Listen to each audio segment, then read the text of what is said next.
सभी को जय मसीह की। आइए हम लोग आज के वचन में चलेंगे।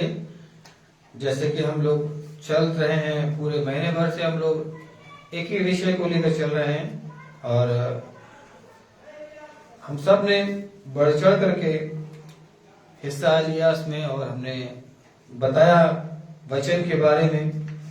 जैसे कि हमने पिछले भी बार और उससे और बार पूरे महीने भर में हमने वचन की सामर्थ को देखा था, वचन की अनुग्रह को देखा था, वचन किस प्रकार से काम करता है उसको देखा था, वचन किस किस प्रकार से और वो कहाँ किस प्रकार से उसने वचन पे अपना काम किया उसको बताया था।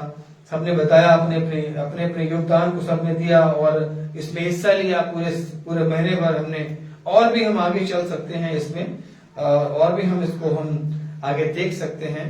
आप सबने इसमें हिस्सा लिया, इसके लिए मैं आपको बहुत थैंक यू बोलता हूँ, वेरी गुड बोलता हूँ, वेल डन। आप और आगे चलें और भी हम सबको जिन्होंने नहीं बोला वो भी इस बात को बोलने वाले बने कि हम और किस प्रकार से हम वचन को हम समझने वाले बने। ठीक है, हम उसी पे चल रहे हैं, आगे हम लोग वचन के ऊपर चलते हैं। वचन, मेरा जो टॉपिक था, मैंने जो आप लोग को दिया था, मैं यही था कि वचन किस प्रकार से हमारे जीवन में काम करता है ना। वचन जो है हमारे जीवन में किस प्रकार से काम करता है, वचन क्या है। ठीक है, तो हम देखें, आगे बढ़ते हैं हम लोग। जैसे वचन के बारे में हम लोग देख रहे थे, तो वचन क्या है, जैसे कि हम लोग यूहन्ना 1:1 में देखते हैं, क्या लिखा वहां पर? आदि में वचन था, वचन परमेश्वर के साथ था, वचन परमेश्वर था। हाँ, वचन क्या था? परमेश्वर वचन था। ठीक है, और उसी में अगर हम आगे और देखते हैं, यूहन्ना 1:14 में देखते हैं, तो हम उसी नीचे देखते हैं, वहां क्या लिखा? वहां पर वचन देहधारी है ना। वही वचन जो वचन था, वचन के बारे में परमेश्वर ने बहुत अच्छे से कई बार बताया, हमने पढ़ते आ रहे हैं, सब समझता है, जानते हैं हम लोग। वचन को परमेश्वर ने इम्पोर्टेंस दी, भैया कितनी बार हम लोग को समझाया है कि वचन किस प्रकार से। और वचन जो हम एक पहला यूहन्ना उसका 1:14 देखते, तुम्हारे का साफ भी क्या वचन क्या हुआ? देहधारी हुआ। परमेश्वर ने वचन ने देह धारण किया। आदि में वचन था लिखा है ना। वो वचन परमेश्वर के साथ था, है ना, और उसी ने सारी सृष्टि की रचना करी। और वो वचन जो है, जो शब्द जो है, जो बोल जो है, जो बोला जाता है, वो जो बोल रहे हैं, जो कमांड दे रहे हैं, वो वचन जो है वो क्या है? वो परमेश्वर है, वो अपनी बात को पूरा करता है। और वचन देहधारी हुआ, वही वचन देह को धारण किया, हमारे बीच में आया। ठीक है, ये दूसरी बात। तीसरी बात, वचन क्या है? एक क्या है? वाचा है। क्या है ये? जो कवनेंट भी बोलते हैं, जो परमेश्वर ने मनुष्य के बीच में, ठीक है, जो किया, मनुष्य से बीच में किया, समझौता जो है, जो दिखाता है, जो प्रॉमिस जो है, वायदा है, ये परमेश्वर ने किया। ठीक है, जो परमेश्वर और मनुष्य के बीच में जो वायदा हुआ, जो प्रॉमिस हुआ, वो परमेश्वर ने वहां पर बताया, जो प्रॉमिस ये बोलते हैं। वचन क्या है? आज हमारे हाथ में क्या है? ये बाइबल है। ठीक है, परमेश्वर का सही है कि क्या है ये? किसके द्वारा लिखी गई है? ये बाइबल किसके द्वारा लिखी गई? पवित्र आत्मा के द्वारा ये लिखी गई है। परमेश्वर के प्रेरणा से ये लिखी गई है और ये परमेश्वर का वचन है। ये बाइबल, ये परमेश्वर का वचन है। ठीक है, और भी बहुत से ये बाइबल जो है, ठीक है, परमेश्वर के वायदों को जब हम पढ़ते हैं, ठीक है, जब हम परमेश्वर के वायदों को पढ़ना कि ये क्या वायदे को हम पाते हैं, ये बाइबल में है। ठीक है, जो चौथी बात मैं बताई, परमेश्वर का वचन क्या है? बाइबल है। और जो वायदा, जो परमेश्वर ने वाचा जो बांधी है, उस वाचा को आज भी हमारे साथ परमेश्वर वायदे को पूरा करने वाला परमेश्वर। हम पढ़ करके, बाइबल हमें क्यों दी गई है? ताकि हम उस वायदों को, उन वाचा को, उन परमेश्वर ने किए हुए कामों को हम पढ़ करके हम उस वायदे को हम समझ पाए। ठीक है, परमेश्वर के वायदे को पढ़ करके क्या वायदे हमसे किए गए हैं, किस प्रकार के वायदे हमसे किए गए, हमारे लिए किए गए हैं, हम ये जान पाए। बाइबल इसीलिए दी गई हमको कि ताकि आप उस वाचा को, उस वायदे को, उस प्रॉमिस को जो परमेश्वर ने जो वचन दिया है उसे हम समझ पाए। ठीक है, परमेश्वर का वचन जो है हमारे लिए ये दिया गया है, वही विषय है जो वचन किस प्रकार से हमारे जीवन में काम करता। आज हमारे जीवन में वचन किस प्रकार से काम कर रहा, हमें इस बात को देखना। मत्ती 24 और 35 में क्या लिखा है वहां पर, हम सब जानते हैं, निकाल लें। आकाश और पृथ्वी टल जाएंगे, आकाश और पृथ्वी टल जाएंगे, परंतु मेरी बातें कभी न टलेंगी। मेरी बातें, मेरा वचन कभी नहीं टलेगा। ये परमेश्वर कह रहा है, ये यीशु मसीह कह रहा है, जो देहधारी हुआ, जो हमारे बीच में रहा, है ना। आज हम जब प्रभु की संगति, मसीह की संगति कर रहे हैं, हम कलीसिया में हैं, तो ये हमें बता रहा है कि जो वाचा परमेश्वर ने जो हमको हमारे दी है, हम इसको पहचाने, हम इस वचन को पहचाने कि वो वचन क्या है। आकाश टल जाएगा, सब टल जाएंगे, मगर उसकी बातें कभी न टलेगी। याद रखना है, मैंने पहले बताया था कि ये किस प्रकार से परमेश्वर ने और सब वस्तुएं बनाई है, बताया था मैंने। अब इससे पहले हम लोग बहुत पहले आगे जाए, जब से स्टार्टिंग में हमने किया था कि परमेश्वर ने बोला और वो बनता चला गया ना। ये वचन की सामर्थ्य है, लिखा है कि वो टलेगा नहीं। हाँ, वो कहने के अनुसार क्या वो कहेगा मैं नहीं बनूंगा, कहेगा क्या, मिट्टी बोलेगी क्या मैं नहीं बनूंगी, है, वो बन गया, वो हो गया, है ना। ये लिखा है कि परमेश्वर ने 6 दिन में ये बोल करके सृष्टि की, 5 दिन में परमेश्वर ने क्या की, सृष्टि की रचना करी, है ना। सब चीज बनाई परमेश्वर ने। जब परमेश्वर ने बोला तो वो क्या हो गया, वो कहता गया, वो होता चला गया, वो बनता चला गया, और उसका वचन जो है सामर्थ्य है, वो लौट करके नहीं आया कि मैं नहीं बनूंगा, है ना। ठीक है, परमेश्वर बोलता चला गया या कहता चला गया, वो होता चला गया, वो बनता चला गया, वो कभी टलेगा नहीं। परमेश्वर का ये वचन है, याद रखना। आपके जीवन में भी परमेश्वर उन शब्दों को, उन वचनों को रिलीज करना चाहता है, उन बातों को रिलीज कि वो तुम कहोगे वो हो जाएगा, है ना। वो तुम बोलोगे और वो ये उस वचन को समझें, उस बात को समझें कि वो टलेगा नहीं। वो वचन जब आप क्लेम करेंगे, ये बाइबल पर, ये बाइबल क्यों दी गई आपको, याद करने के लिए, समझने के लिए कि परमेश्वर का वायदा वचन जो है वो किस प्रकार का वचन है।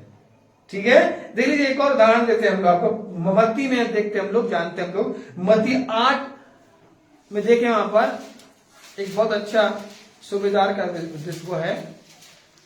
मत्ती देखें, यहाँ पर बहुत कुछ यहाँ बोलने के लिए, मगर अगर आप पढ़ना चाहें तो आप 5 से पढ़ लें 8 तक। जब वह कफरनहूम, एक सूबेदार का विश्वास, हाँ, जब वह कफरनहूम में आया, हाँ, तो एक सूबेदार ने उसके पास आकर उससे विनती की, हे प्रभु, मेरा सेवक घर में लकवा रोग से बहुत दुखी पड़ा है। हाँ, उसने उससे कहा, हाँ, मैं आकर उसे चंगा करूंगा। मैं आकर उसे चंगा करूंगा।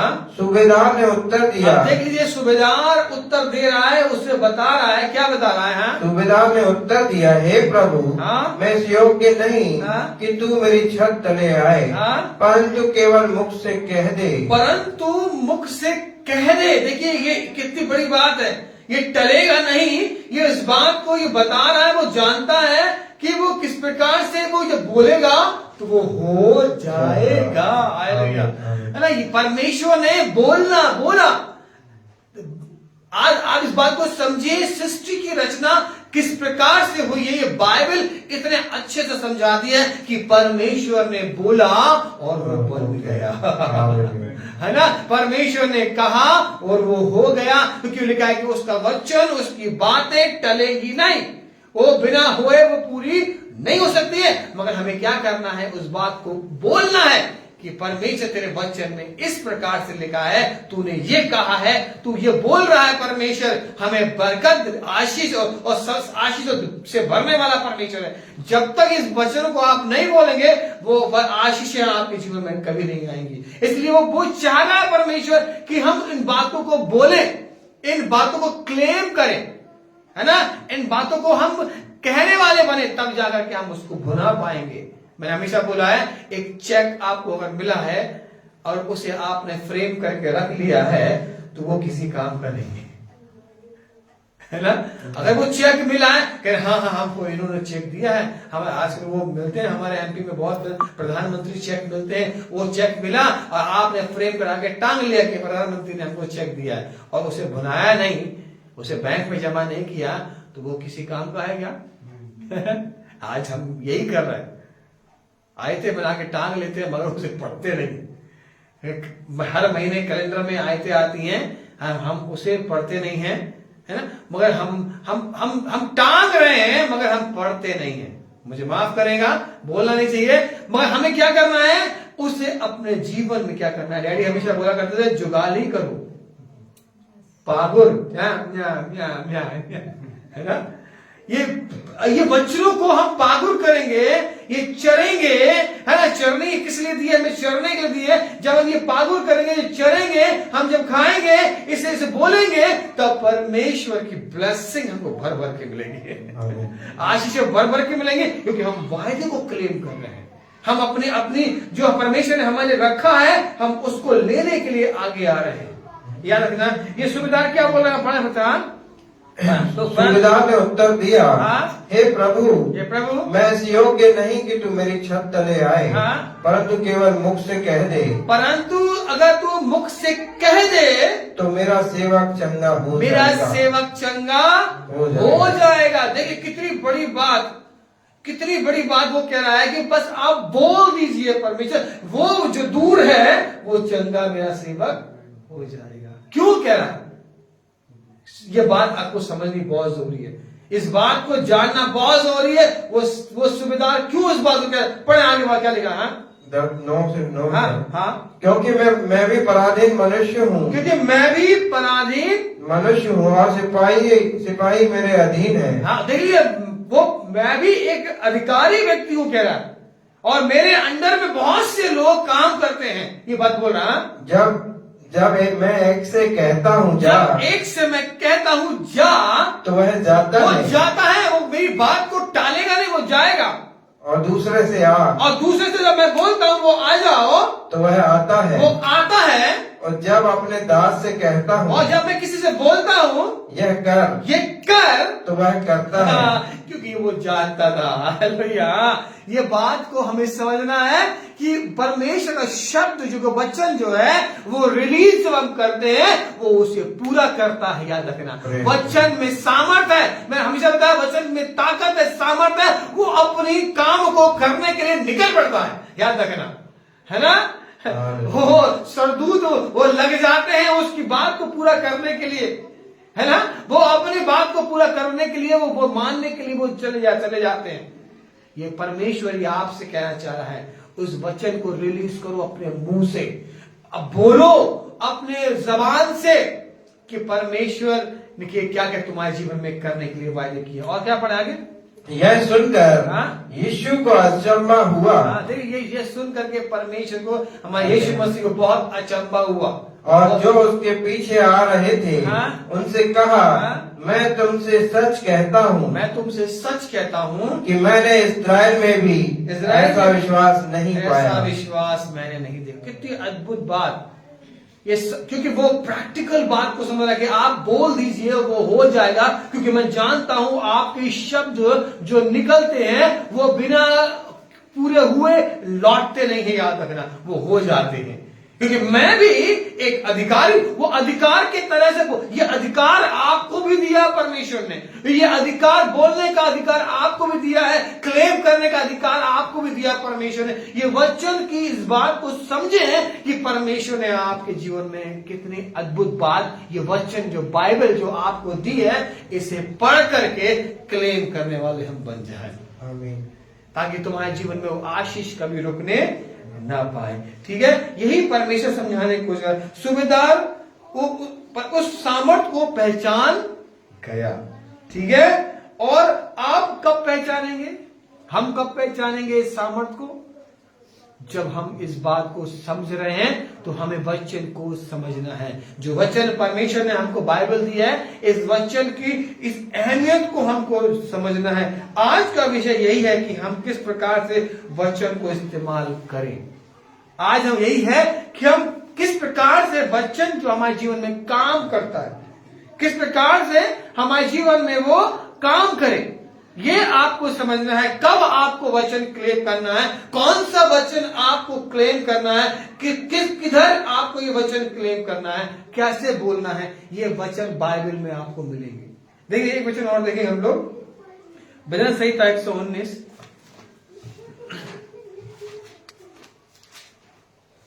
उसका 105 देखें। ये सब अच्छे सबको मालूम है। तेरा वचन मेरे पांव के लिए दीप है। तेरा वचन जो है, याद रखने, आपके जीवन के लिए, आपके पांव के लिए जो काम कर रहे हैं, है ना, हम जो कार्य कर रहे हैं, हम जहां जा रहे हैं, जो हम व्यवस्थाएं कर रहे हैं, जो हम अपने कामों को कर रहे हैं, लिखा है कि तेरे वचन मेरे पांव के लिए क्या है? दीपक है। याद रखना, मार्गदर्शक बने हुए हैं। ये गाइड करने वाले वचन हैं, ये आपको सलाह देने वाले वचन हैं, ये आपको संभालने वाले वचन हैं, ये आपको रोशनी में लेके चलने वाले वचन हैं। ये मेरे लिए क्या है? मेरे पांव के लिए क्या? वो तेरा वचन मेरे पांव के लिए दीपक है। याद रखना, वो रोशनी है जो आपके पांव में आपको ठेस लगने नहीं देगा। याद रखना, वो आपको संभालेगा उन गड्ढों से, उन समस्याओं से, परेशानियों से, वो आपको बचाएगा। और क्या लिखा है? और मेरे मार्ग के लिए उजियाला है। और मेरे मार्ग के लिए, किस मार्ग में मुझे चलना है, किस मार्ग में मेरे लिए क्या सही है, वो परमेश्वर आपके जीवन में तैयार करेगा। इसीलिए यीशु मसीह ने बोला, मैं क्या हूं? मार्ग हूं। क्या बोला? मैं मार्ग और सत्य और जीवन हूं। याद रखना, वो कह रहे कि वो मार्ग मैं हूं, और अगर तुम मुझ पे यकीन करते हो, अगर मुझसे कह रहे हो, मैं अपनी आंखें तेरी ओर लगाता हूं तो मुझे सहायता तेरी ओर से मिलेगी, तो मैं तेरा दीपक बन जाऊंगा, मैं तेरा उजियाला बन जाऊंगा, कोई मार्ग में तुझे ठेस न लगेगी। ये परमेश्वर कहता है। आपको यही सिखाना चाह रहा है कि परमेश्वर की हम समझें कि परमेश्वर आपके जीवन में जो वचन जो है, कौन से वचन, किस प्रकार के वचन हम बोल करके अपने जीवन में आशीष को हम लाने वाले बने। ठीक है, मैंने बहुत सारे वचन नोट किए थे, और मैं आपको बोलना चाहता था। मैं चाहता कि आप लोग भी इस वचन को समझें, और अगली बार आप लोग भी इस बात को बोलें कि वचन एक दो वचन मैं बोलूंगा, और आगे मैं आपके ऊपर छोड़ूंगा कि आने वाले संडे में भी आप वचन कहां कौन कौन से वचन आपके जीवन में क्लेम कब करना है, यह आपको बोलना है। ठीक है, तैयार है? ठीक है, आपको बोलना है। ठीक, मैं एक वचन बोलूंगा, और उसमें से आपको ही चूज करना कौन सा बोलना है। कम से कम 2 वचन या 3 वचन आपको बोलने हैं नेक्स्ट संडे में। 2 वचन, जब मैं ऐसा होऊंगा तब मैं ये वचन बोलूंगा।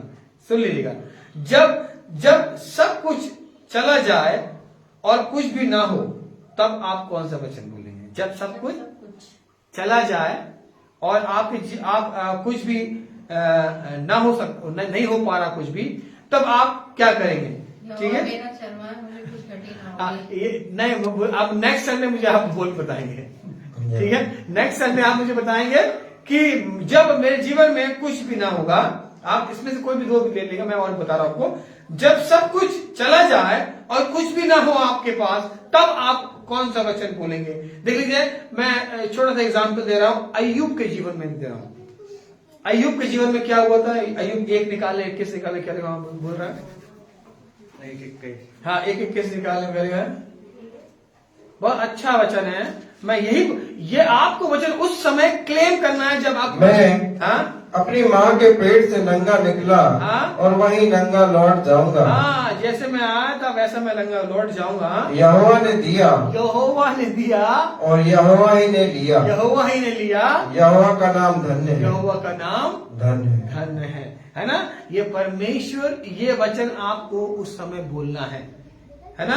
और आपको यही परमेश्वर अभी बताया, वचन बोला ना, ऐसे वचन आपको बोलने हैं कि जब मेरे पास कुछ नहीं होगा और बहुत कुछ होने के बाद सब कुछ चला भी जाएगा, मैं खाली हो जाऊंगा, मुझे लगेगा अरे अब कुछ नहीं बचा मेरे पास, तब आप ये वचन को आपको बोलना। अय्यूब के जीवन को याद रखिएगा कि किस प्रकार से उसके जीवन में सब बहुत कुछ था और सब कुछ चला गया और फिर परमेश्वर ने उसको फिर से दे दिया। तो ये परमेश्वर आपको बताना चाह रहा है कि आप गिर गए हैं, आपको फिर से परमेश्वर उठाएगा। आपके जीवन में घटिया है मगर फिर से परमेश्वर आपको बढ़ोतरी में लेके जाएगा। ठीक है, ये पहला वचन। ठीक है, ये आपको बोलना है जब आपके जीवन में कोई समस्या आए या कोई ऐसी बातें आए तो आपको ये वचन को याद रखना है। और ये वचन आपको बोलने हैं, मेरे पास बहुत सारे लिखे हैं मगर मैं नहीं बोलना चाह रहा हूं, मैं आप ही बोलना है। ठीक है, दूसरी बात, जब आप बीमार हो, दूसरी बात, जब आप बीमार हो तब कौन सा वचन बोलेंगे? हैं? यिर्मयाह का सूखी हड्डियां जी उठो यीशु के नाम। हाँ, ये आपको नेक्स्ट संडे बोल रहा है अच्छे से। ठीक है, एक वचन बोलता हूं मैं, क्या बोलते हैं? यशायाह 53:5 निकाल लें, 53 का देखें क्या बोलते हैं। मैं एक ही वचन आपको बता रहा हूं, अब ये नेक्स्ट संडे आपको इसी में जोड़ना है। परंतु वह हमारे ही अपराधों के कारण घायल किया गया, वह हमारे अधर्म के कामों के कारण कुचला गया, हमारी ही शांति के लिए उस पर ताड़ना पड़ी कि उसके कोड़े खाने से हम लोग चंगे हो जाए। कि उसके कोड़े खाने से प्रभु जी मैं आप मुझे चंगा कर रहे हैं। ये जब तक आप वचन को बोलेंगे नहीं, क्लेम नहीं करेंगे, तब तक वो वचन काम नहीं करेगा।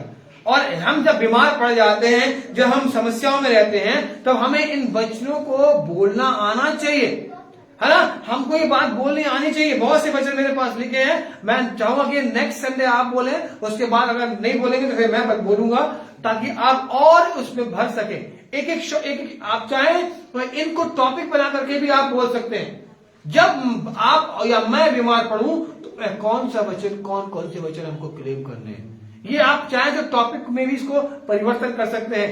पूरा संडे आप इसको ले भी सकते हैं, उसको बोल सकते हैं। ठीक है, तो ये भी हमने पढ़ा कि किस प्रकार से, फिर से पढ़ा, क्या लिखा है?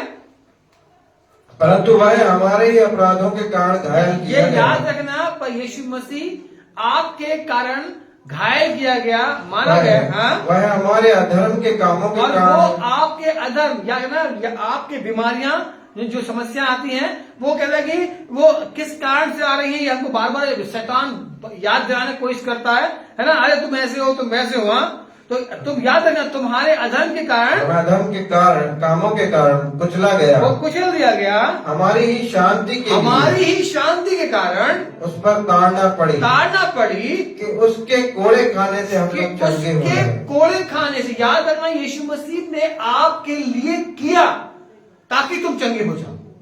यीशु मसीह ने तुम्हारे लिए, ये मेरे लिए किया ताकि मैं चंगा हो जाऊं। ठीक है, ये आपको बोलना आना चाहिए कि मेरे शरीर में कोई भी बीमारी टिक ना पाएगी। हालेलुया, मेरे शरीर में कोई बीमारी टिक ना पाएगी। ये शरीर किसका है? यीशु मसीह का है, परमेश्वर का है। ये मेरे लिए परमेश्वर ने ये शरीर दिया है। तो इसमें प्रभु की महिमा होनी चाहिए, बीमारियों की महिमा नहीं होनी चाहिए। है ना, ये अब आपको बोलना है नेक्स्ट संडे। ठीक है, बहुत से वचन यहाँ पर भी हैं, मैं उसको मैं ज्यादा नहीं बोलूंगा, समय काफी हो जाएगा। तीसरा वचन देखें, तीसरी बात देखेंगे, जब आप पाप में हो और कोई आपको माफ ना कर रहा हो। जब आप कई लोग ऐसे हैं, जब हम पापी होते हैं, जब हमारे पाप प्रकट किसी पे हो जाते हैं तो वो हमें माफ नहीं कर पाते हैं। मैंने बताया, मेरा एक दोस्त था जो कि वो उसको कोई भी माफ नहीं कर रहा था, है ना, उसे कोई भी माफ नहीं कर रहा। उसके सगे संबंधी, रिश्तेदार, अपने घर वाले माफ नहीं करे, वो मारा भटक रहा। वहां परमेश्वर से मैंने कहा, उससे कहा कि तुमको यीशु मसीह ने माफ कर दिया है। कौन से वचन आपको उस समय बोलने हैं जब आपको ऐसा लगे कोई मुझे माफ नहीं कर रहा? जो मुझे, मैं पापी हूं, मैं गुनहगार हूं, तो कौन से वचन आपको बोलना है, ये याद दिलाना है। क्योंकि शैतान भी कभी कभी आपके दिमाग में ये भूसा भर देता है ना, कि तुम पापी हो, है ना। ठीक है, पहला यूहन्ना 1:9 क्या बोलता है? पहला यूहन्ना बॉस, हाँ, एक अध्याय यशाया 1:18 ही पढ़ सकते हैं।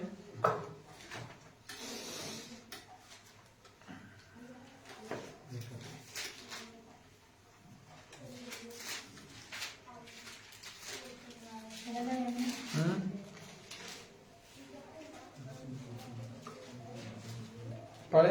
यदि हम अपने पापों को मान ले, हाँ, देखिए ये परमेश्वर का कलाम है जो आपको बूस्टअप करता है और एक नई ऊर्जा से भरने वाला परमेश्वर वचन क्या? हाँ, यदि हम हाँ, अपने पापों को मान ले, यदि हम अपने पापों को परमेश्वर के सामने मान लें, तो वह हमारे पापों को, वो हमारे पापों को क्षमा करने और हमें सब अधर्मों से, कोई माफ ना कर रहा हो मगर परमेश्वर आपको माफ करने वाला परमेश्वर है। सब अधर्मों से शुद्ध करने में विश्वास योग्य। हाँ, वो परमेश्वर विश्वास योग्य परमेश्वर है, इसलिए और धर्मी है।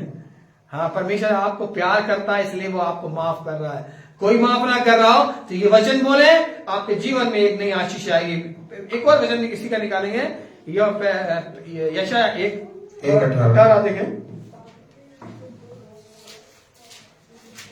जब आप ये वचन बोले, जब नेक्स्ट संडे, तो एक एग्जाम्पल के साथ में, स्टोरी के साथ कहता है, हाँ, हम आपस में वाद विवाद करें। ये आपके लिए परमेश्वर निमंत्रण दे रहा है हर एक के लिए कि आओ हम आपस में वाद विवाद करें। तुम्हारे पाप चाहे लाल रंग के, चाहे कैसे भी क्यों ना हो, लाल रंग के क्यों ना हो, गाढ़े क्यों ना हो, गंदे से गंदे क्यों ना हो, तो भी वे हिम के समान उजले हो जाएंगे, तो भी वो हिम के समान श्वेत उजले हो जाएंगे। और चाहे अर्गवानी रंग के, गाढ़े से गाढ़े, गंदे से गंदे क्यों ना हो, तो भी वे ऊन के समान श्वेत हो जाएंगे, ऊन के समान उज्ज्वले हो जाएंगे, वो सफेद हो जाएंगे।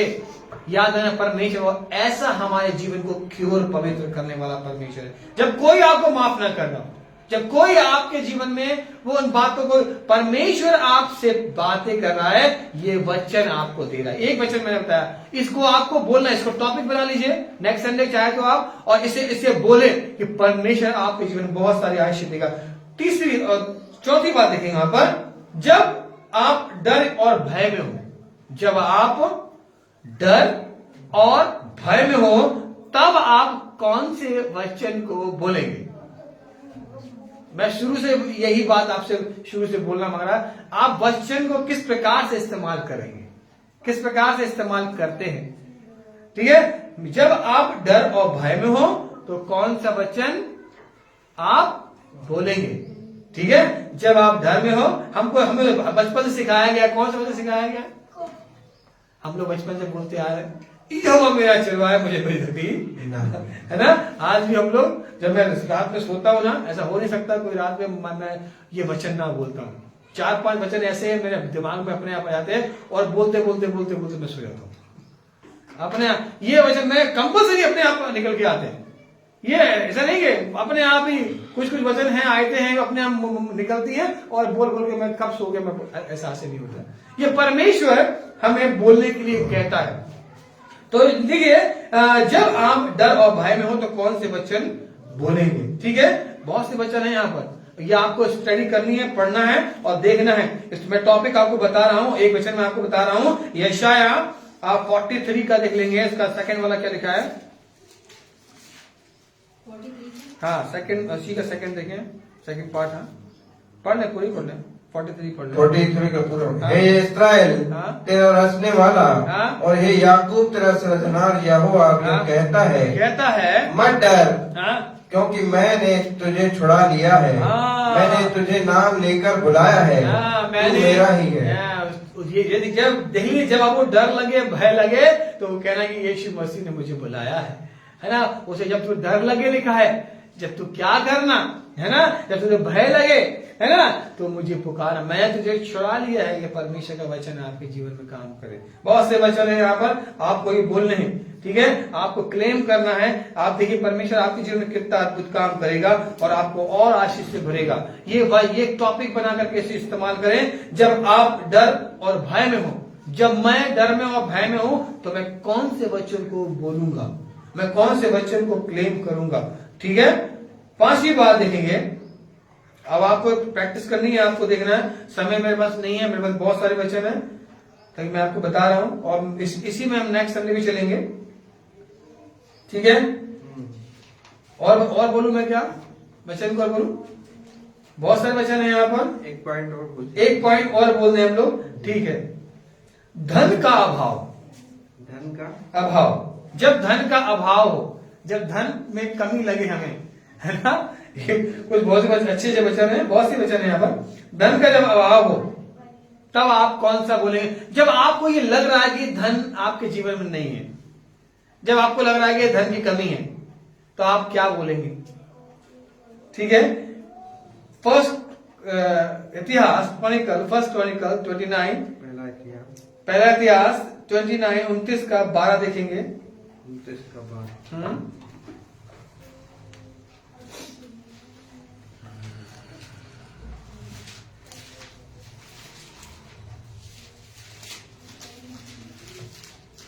धन और महिमा तेरी ओर से मिलती है। किसकी ओर से मिलती है? प्रभु यहोवा की। याद रखना, ये परमेश्वर आपसे कह रहा है, धन और महिमा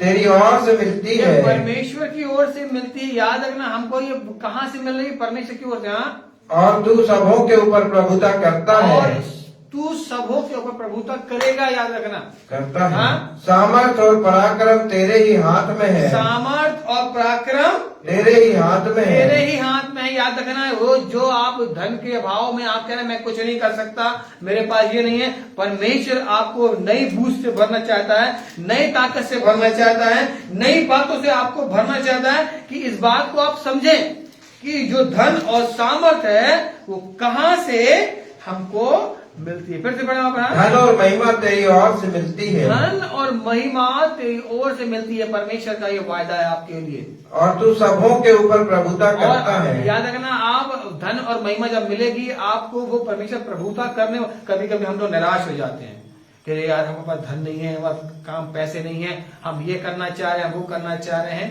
है ना। हम परमेश्वर हमें इस वचन से भरे और ये कहना चाहता है कि तुम्हें धन की कमी कभी नहीं होगी। हालेलुया।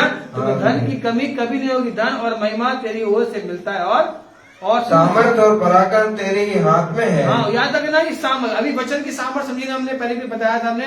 सामर्थ क्या है? ये परमेश्वर का वचन कहने के अनुसार होता चला जाता है, ये सामर्थ है वचन की। सामर्थ और पराक्रम तेरे ही हाथ में, और सब लोगों को बढ़ाना और बल देना तेरे हाथ में है। सब लोगों को परमेश्वर हमें बल देने वाला, हमें सब प्रकार की आशीष देने वाला उसी के हाथ में है। याद रखना, परमेश्वर आपको बहुत सारी आशीष दे और बहुत। हाँ पढ़। इसलिए अब हे हमारे परमेश्वर, हम तेरा धन्यवाद करते हैं। नीति वचन निकाल, नीति वचन देखें, उसका 10 का 22 देखें। हम सब जानते हैं इस वचन को, बड़े अच्छे से पढ़िए।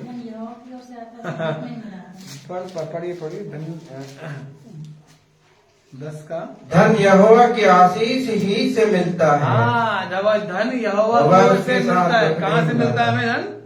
हमें कहाँ से मिलता है? याद है ना, अगर हम सोचे हमें कहीं बैंक से मिलता है, भाई से मिलता है, उनसे मिलता है ना, हम आशा लगा रहे हैं, है ना। मेरी आंखें भैया की ओर लगी है, मेरी आंखें दीदी की ओर लगी है, मेरी आंखें वहां लगी है।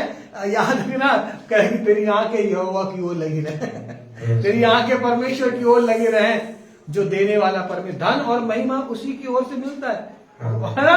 और सब बातें हमारे जीवन के लिए हैं, उसमें दुख नहीं मिलाता। लिखा साफ लिखा उसमें। और पढ़े क्या लिखा फिर से 10 का 22। हाँ, धन यहोवा की आशीष ही से मिलता है। धन यहोवा ही की ओर से, उसकी आशीष की ओर से मिलता है, और वह उसके साथ दुख नहीं मिलाता। वो उसके साथ दुख नहीं मिलाता। याद रखना, परमेश्वर आपको धन देना चाहता है, आशीष देना चाहता है, बरकत देना चाहता है, उसमें दुख नहीं मिलाता है। जब धन का अभाव लगे आपको कि मेरे पास धन नहीं है, तो परमेश्वर की ओर आप जाएं, धन की ओर। इसे लिखा है, तुम्हें राज और धर्म की खोज कर ले, मैं तुम्हें संसार की सारी वस्तुएं दे दूंगा। मिल जाएंगी हमको, वो हमको दे देगा। मगर आज हम किस ओर भाग रहे हैं, ये आपको देखना है। अगर मैं परमेश्वर के पास घुटने पे आ जाओ, प्रार्थना करो, प्रभु जी मेरी जरूरतें ये है, प्रभु जी मेरे पास ये समस्या है, परमेश्वर आपको आशीष देगा। मैंने इस धन के ऊपर पूरा एक टॉपिक बनाया हुआ है और मैंने इसको नोट किया, कहीं मैंने आपको बोला नहीं। मुझे अच्छा नहीं लगता है कि मैं धन के बारे में आपसे बोलूं, है ना, धन के बारे में आपसे बोलूं। ये बहुत अच्छा विषय है। हम आज इसी एरिया में हम गिर जाते हैं, इसी इसमें हम गिर जाते हैं और हम चोट खाते हैं। इसलिए परमेश्वर आपको और आशीष से भरे कि धन परमेश्वर की ओर से मिलता है, इसलिए धन के पीछे में नहीं भागना है ना। ये पहला, इसी का एक और निकालेंगे, पहला तिमोथियों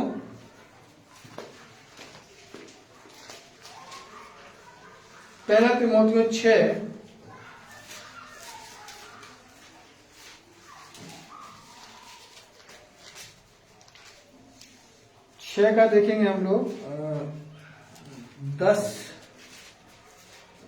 क्योंकि रुपए का लोभ हाँ, सब प्रकार की बुराई की जड़ है। रुपए का लोभ, याद रखना, अगर आप लोभी हो रहे हैं, पैसे में आप लोभ कर रहे हैं। पहला तिमोथियों 6 का 10 में लिखा है, हाँ, क्योंकि रुपए का लोभ, क्योंकि रुपए का लोभ सब प्रकार की बुराइयों की जड़ है। हाँ, रुपए का जो लोभ है, जो पैसे का, धन की जो चाह है, यह देखना, ये सब प्रकार की बुराइयों की जड़ है। यही परमेश्वर सिखाना चाहता है कि धन के पीछे अपने भाइयों से, अपने माता पिता से, अपने लोगों रिश्तेदारों से लड़ाई झगड़ा ना करें, इस धन के लालच में ना रहें, इस धन की ज्यादा वो ना करें, मगर आप परमेश्वर के पास बने रहें, धन अपने आप आपके पास आ जाएगा। हम परमेश्वर को महिमा देने वाले बने, धन अपने आप आ जाएगा। पढ़े चलेगा, हाँ, क्योंकि रुपए का लोभ सब प्रकार की बुराइयों की जड़ है। सब प्रकार की बुराइयों का जड़ है, जिसे प्राप्त करने का प्रयत्न करते हुए बहुत से लोग विश्वास से भटक गए हैं। याद रखना, अगर आप धन के चिंता, अपने भाइयों, अपने रिश्तेदारों से लड़ाई कर रहे हैं, धन के लिए, जमीनों के लिए, मकान के लिए, है ना, ये याद रखना, ये उन अपने विश्वास से भटक गए हैं। वो अपने विश्वास से निकल गए हैं।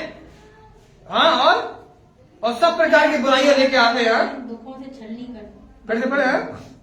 क्योंकि रुपए का लोभ सब प्रकार की बुराइयों की जड़ है, जिसे प्राप्त करने का प्रयत्न करते हुए बहुतों ने विश्वास से भटक करके अपने आप को नाना प्रकार के दुखों में, कई प्रकार के दुखों में छलनी बना लिया। वो पड़ गए हैं। वो ऐसे धन, हमेशा डैडी सिखाया करते थे, बोलते थे कि हमारा जो धन है वो ऐसी छेददार थैलियों में रखा गया है कि हम जब डालते हैं तो वो निकल जाता है। जब डालते हैं तो वो नीचे से वो निकल जाता है। एक बार उन्होंने उदाहरण कई बार दिया हमको कि जब हम लोग समोसा और चाय खाने गए, पीने गए, तो 1 रुपया मिल गया, हमने कहा 5 रुपए की चाय आएगी, 5 रुपए समोसा आएगा, और डाल दिया जेब में, और बड़े खुशी से बढ़ गया, क्या बोलते, और थोड़ी देर बाद देखा एक सिक्का कौन मिला उन्हें, तो उन्होंने कहा वाह भैया, एक और सिक्का मिल गया, 2 समोसे 2 चाय का हो गया जुगाड़। एक दोस्त को बुलाया, आओ अपन नहीं चले, आओ अपन चले चाय बिस्किट समोसा खाने के लिए। कह रहा पैसा नहीं है, मैं मेरे पास पैसा है, कोई बात नहीं, 2 सिक्का मिल गया। उन्होंने कहा आगे चल के समोसा खाया, चाय पिया, और बोला कि भैया जब पैसा देने की बारी आई, अरे यार तू कहाँ चला गया, अरे यार पैसा कहाँ चला गया, क्या जेब फटी थी।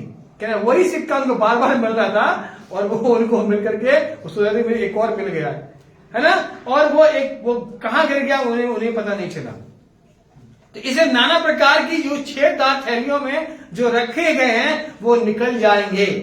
इन बीमारियों में, इन समस्याओं में, इन केसों में, उन डॉक्टर ले जाएगा, कहते हैं वकील ले जाएगा, और तमाम जगहों पे समस्याओं में चले जाएंगे। ये पैसा नाना प्रकार की छन्नियों में, प्रकाश में निकल जाएगा। इसलिए धन का लोभ, धन की चिंता आपको नहीं करनी है। किसकी चिंता करनी है, किसके बारे में आपको बोलना है, धन्यवाद देना है? आप अपने जीवित परमेश्वर की तारीफ कीजिए, जीवित परमेश्वर की बढ़ाई कीजिए, इसलिए वो सब प्रकार के आपके जीवन में जो जरूरतें हैं वो पूरा करेंगे। याद रखना, वो आपके जीवन में बहुत सारे आशीष लेके आएंगे। यही परमेश्वर आपको सिखाना चाहता है। बहुत से वचन यहाँ मेरे पास हैं और हम समय नहीं है, हम आगे चलेंगे और भी जो लोग सुने ताकि इसको चर्च में लोग आए देख समझे कि हमारे जीवन में जो वचन जो है हम कब कैसा वचन क्लेम करें। जब हम उन समस्याओं में पढ़ते हैं, जब उन बातों में पढ़ते हैं तो हमें वचन को बोलना आना चाहिए। जैसे हमें सिखाया गया बचपन में, जब आपको डर लगे, भय लगे तो आप जोर बोले, यहोवा मेरा चरवाहा है, मुझे कुछ घटी ना होगी। हम लोग बोलते है ना, है ये ऐसे वचन जो है हमें और बूस्ट करते हैं, है ना। इसलिए प्रभु को धन्यवाद करें। आइए अपने स्थान में खड़े हो जाएं।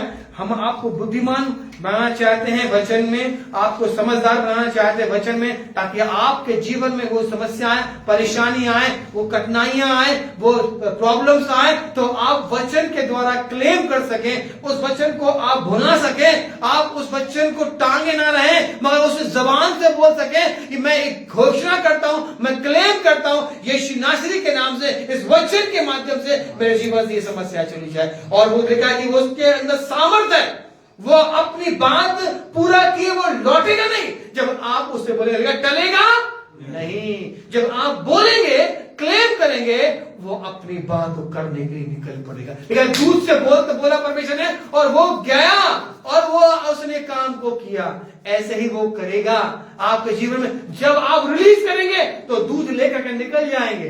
जब दानियल ने प्रार्थना करी, 21 दिन तक प्रार्थना रुकी रही, क्यों? क्योंकि उसने बोला और वो आशीष लेकर के आया। तो कौन रोक लिया? किसने रोक लिया? शैतानों ने रोक लिया, उनके दूतों ने रोक लिया और युद्ध करने लगे। 21 दिन तक वो रुकी रही। याद रखना, लगे रहो प्रार्थना में। यही परमेश्वर सिखाना चाहता है आपके जीवन में कि प्रार्थना करते रहो, क्लेम करते रहो, ताकि तुम्हारे प्रार्थना, निवेदन, विनतियां धन्यवाद के साथ परमेश्वर के नजदीक पहुंची जाए। आइए अपनी आंखें बंद करें। प्रभु धन्यवाद करते हैं। प्रभु जी हमें इस कलीसिया को और सुनने वालों को बुद्धिमान बनाइए, समझदार बनाइए, ताकि प्रभु जी तेरे वचन को हम समझ सके, ताकि तेरे वचन की अहमियत को हम जान सके और हम उसे क्लेम कर सके, हम उसे भुना सके। हम टांगे ना रहें गले में खुदाबंद, मगर हम अपने जबानों से, अपने शरीर से, अपने व्यवहारों से इसे क्लेम करने पाए, मैं यीशु मसीह में जीवित हूं, मेरे जीवन में प्रभु की सामर्थ है खुदाबंद। हाँ खुदाबंद, मेरी कलीसिया प्रभु जी इस सामर्थ में भरती चली जाए, बढ़ती चली जाए। सुनने वाले हर एक हृदय छिदे खुदाबंद।